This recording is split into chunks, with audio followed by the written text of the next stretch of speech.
Você já desconfiou de informações que ouviu de profissionais de saúde em redes sociais? Hoje em dia, quase todo mundo tem rede social. E está cada vez mais comum nutricionistas fazerem parcerias pagas com marcas em troca de divulgação. Uma reportagem recente do Washington Post e The Examination alerta para os riscos dessa prática.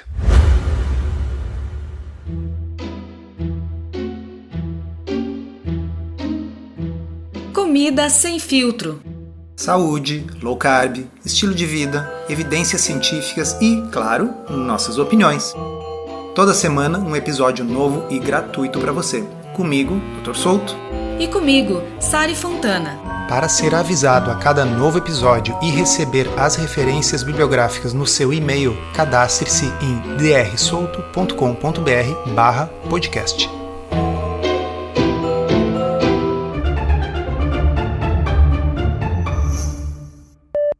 Essa crescente influência dos nutricionistas em rede social e o aumento dessas parcerias pagas com a indústria de alimentos e também de suplementos está fazendo com que fique cada vez mais difícil para o consumidor saber em quem confiar. Essa reportagem informa que, embora a maioria dos nutricionistas dos Estados Unidos não sejam influenciadores em redes sociais, aqueles que são acabam fazendo bastante barulho e, pela autoridade que têm, também promovem um grande impacto na divulgação desses produtos em troca de uma comissão que nem sempre é revelada. E o pior é que muitas vezes eles não deixam claro que estão sendo pagos. Alguns dos casos relatados na reportagem colocam lá uma hashtag, alguma coisa que muitas vezes as pessoas nem vão ler, mas pelo menos avisando que trata-se de um anúncio pago. Mas é bem comum que eles falem como se fosse uma dica genuína a partir da sua autoridade enquanto profissional de saúde. Vejam esse exemplo que a reportagem dá, por exemplo. A nutricionista Lindsay Plescott, de Vancouver, Colômbia Britânica, postou vídeos dela mesma comendo sorvete e copinhos de chocolate com manteiga de amendoim, enquanto dizia às pessoas que negar a si mesmo alimentos açucarados só aumentaria os desejos. Essa e outras postagens foram pagas por quem? Pelo Instituto do Açúcar do Canadá. E o grupo comercial, financiado por produtores de açúcar, incluiu os vídeos dessa nutricionista na própria página deles no Instagram. Então assim, é grave, né? Só que num e-mail, essa nutricionista disse que inicialmente até tinha preocupações em começar a trabalhar com esse Instituto Canadense de Açúcar, mas justificou dizendo que tem total controle sobre as suas postagens, que refletem a sua crença de que as pessoas devem eliminar a culpa e a vergonha com relação à comida, e ainda explicou que todo esse conteúdo colaborativo tem sido a mesma mensagem que ela já compartilhou organicamente há anos. É uma mensagem que inclui, por exemplo, esse seguinte vídeo, no qual ela segurava uma rosquinha açucarada e um cookie com gotas de chocolate, e nesta postagem ela zombava do conselho de reduzir a ingestão de açúcar. Pessoal, é uma nutricionista. Ela disse que as melhores maneiras de cortar o açúcar são com uma faca, com as mãos ou até mesmo com os dentes. Que lindo, né? A gente sabe que existe todo esse movimento de maior aceitação do peso corporal e dessas vertentes que dizem que as pessoas não devem ser incentivadas a perseguir uma magreza estética a qualquer custo. E eu até concordo com isso. Eu acho que ninguém precisa tentar ter um corpo de revista para ser feliz ou para ser saudável. Mas aí quando vem uma nutricionista que está sendo paga por uma instituição que promove o açúcar e começa a falar que as pessoas, para evitar terem compulsão, elas precisam comer açúcar e sobremesa em todas as refeições, a gente começa a acreditar que tem um grande conflito de interesses, não é mesmo? Conflito de interesses tipo esse aqui, ó. Outra nutricionista com um grande número de seguidores nas redes sociais, Jean Messina, de Vancouver do Norte, postou um vídeo no Instagram em que acrescentou um pirulito a um prato de salada. É um pouco de droga, um pouco de salada, como dizem por aí. Um pouco droga, um pouco salada, um pouco droga, um pouco salada.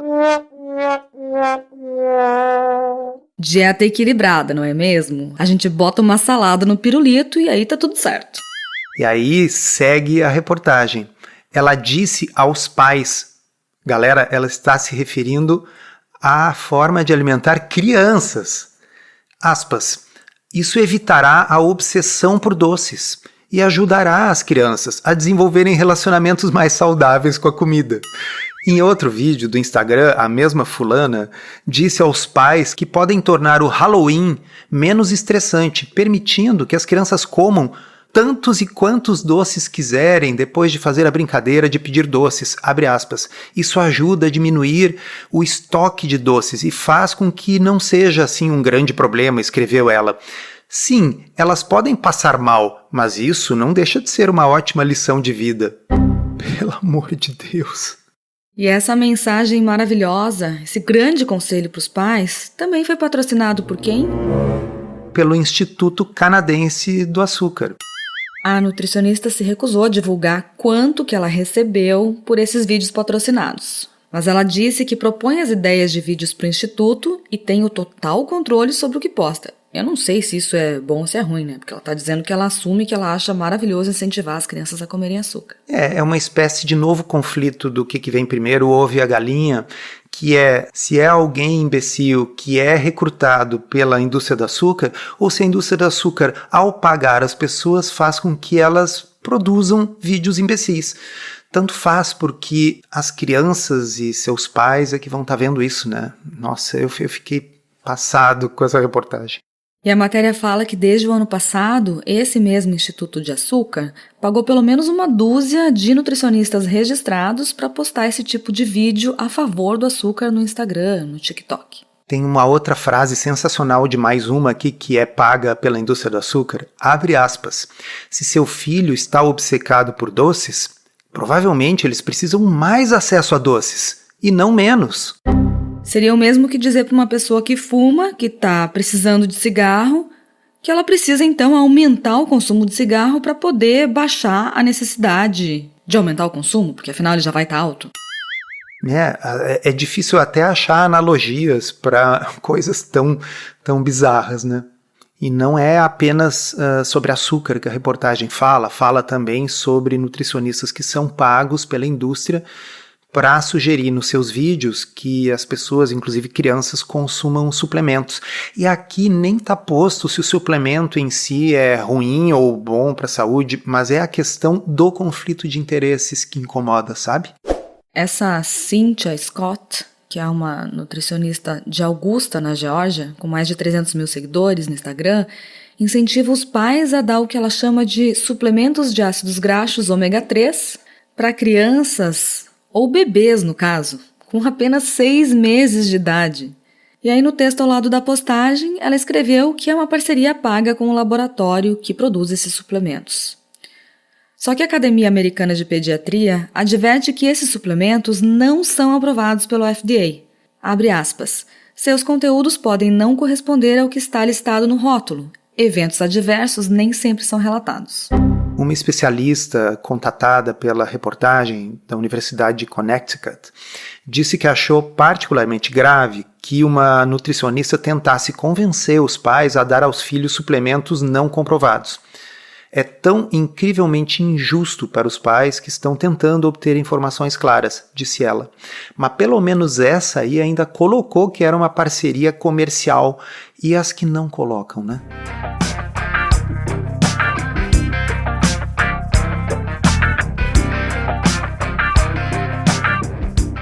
Para ter uma ideia, dos 33 nutricionistas que postaram conteúdo pago para os seus milhões de seguidores, cerca da metade, 17 deles, não divulgaram claramente que era uma parceria paga, pelo menos numa daquelas postagens. E outros 2 colocaram as divulgações quase que escondidas lá no final da descrição.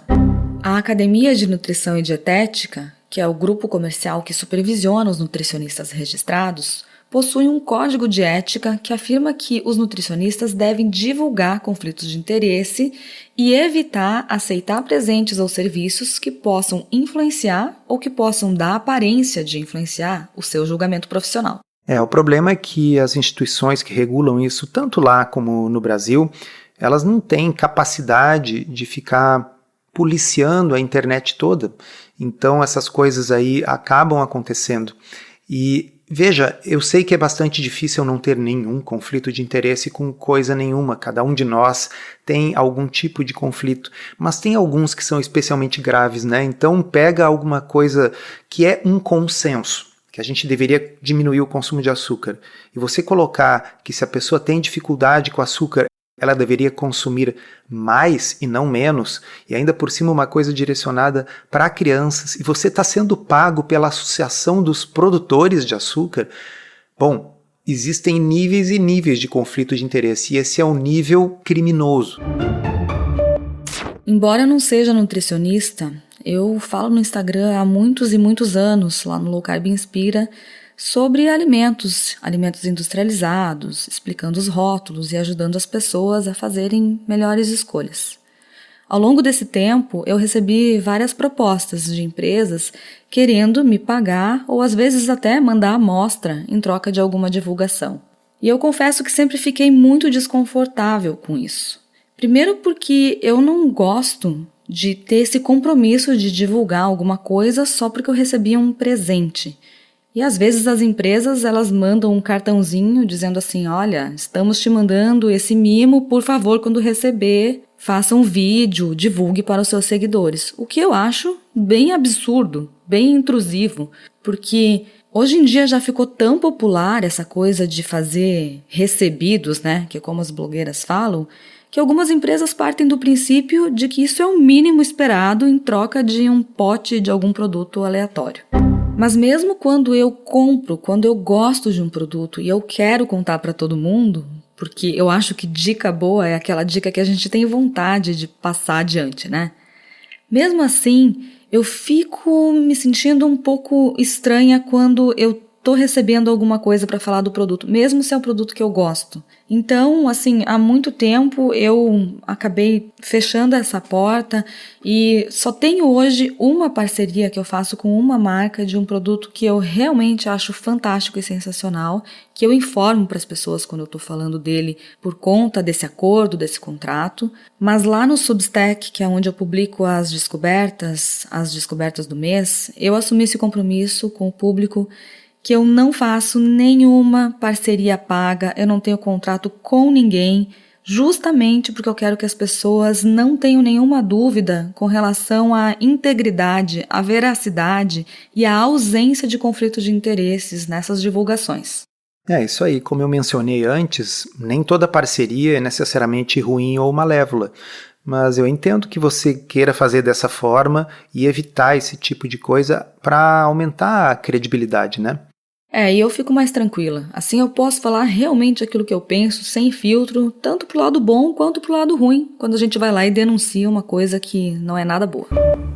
Se você quer aprender a fazer low carb de um jeito certo, que funciona e sem loucuras, considere se inscrever no Podcurso. É um curso todo em áudio, em que a gente responde de forma prática as 50 principais dúvidas sobre o assunto. São mais de 25 horas de conteúdo para você ouvir quando quiser, com a gente e convidados especiais. Você pode conhecer os detalhes acessando drsolto.com.br/podcurso. Agora, a gente mencionou há pouco que existe um comitê de ética da Associação Americana de Nutrição. Mas olha o que a reportagem chama atenção aqui.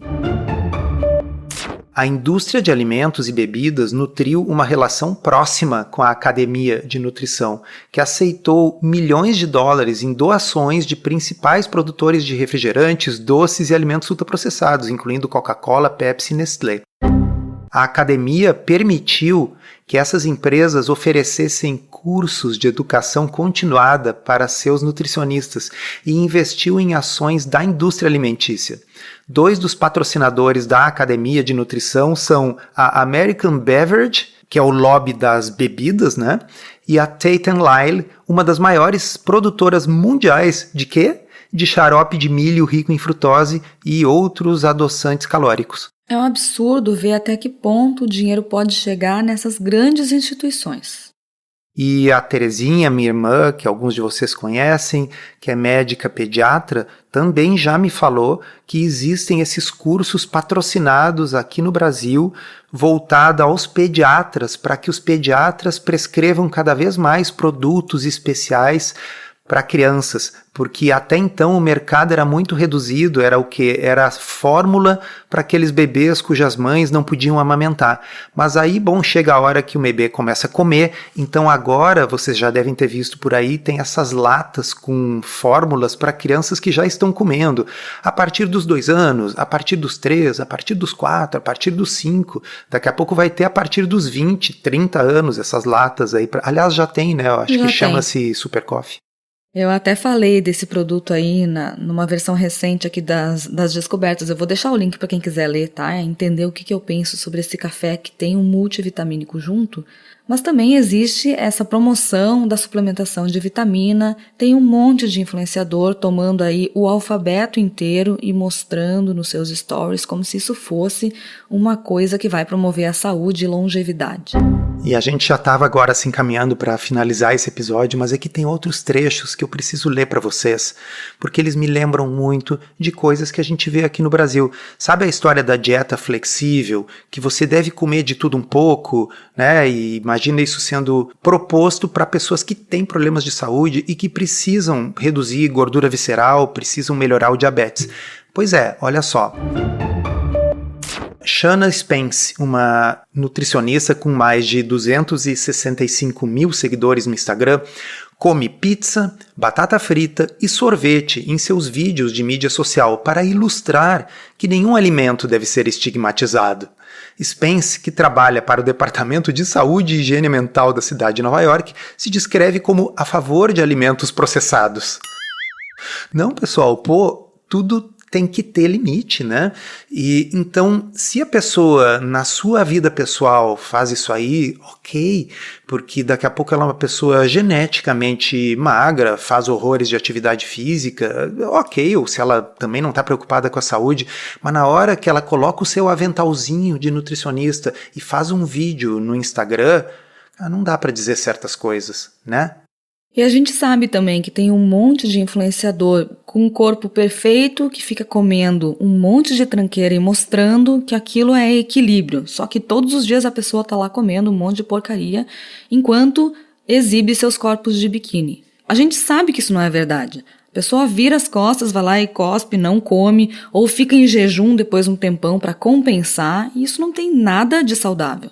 Inclusive, o primeiro episódio do podcast, vocês podem ir lá rever, era exatamente sobre esse assunto. Bom, e a gente poderia aqui ficar mais vários minutos citando exemplos bizarros, mas acho que já deu para passar uma ideia para vocês, né? Então, em resumo, cada vez mais a gente tem que cuidar quem a gente segue em rede social, especialmente quando tem conselhos estranhos ou francamente tóxicos. As pessoas deveriam declarar os seus conflitos de interesse e, na minha opinião, profissionais de saúde não poderiam ter certos conflitos de interesse. Um médico pneumologista não pode ser patrocinado pela indústria do tabaco, né? E o nutricionista não pode estar sendo patrocinado pela indústria do açúcar. Tem linhas que não dá para cruzar.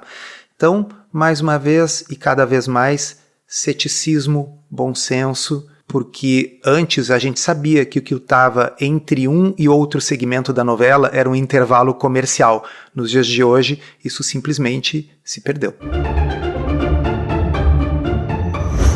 Esse episódio foi roteirizado e produzido por nós. E se você gostou, aproveita para divulgar, encaminhe para os amigos e se inscreva para não perder os próximos episódios. As informações contidas neste podcast são apenas para fins informativos e podem não ser apropriadas ou aplicáveis às suas circunstâncias individuais. Este podcast não fornece aconselhamento médico ou profissional e não substitui a consulta com um médico ou nutricionista. Não use este podcast para diagnóstico ou tratamento médico. Qualquer sugestão é apenas uma recomendação geral, que não é específica para qualquer pessoa ou doença em particular.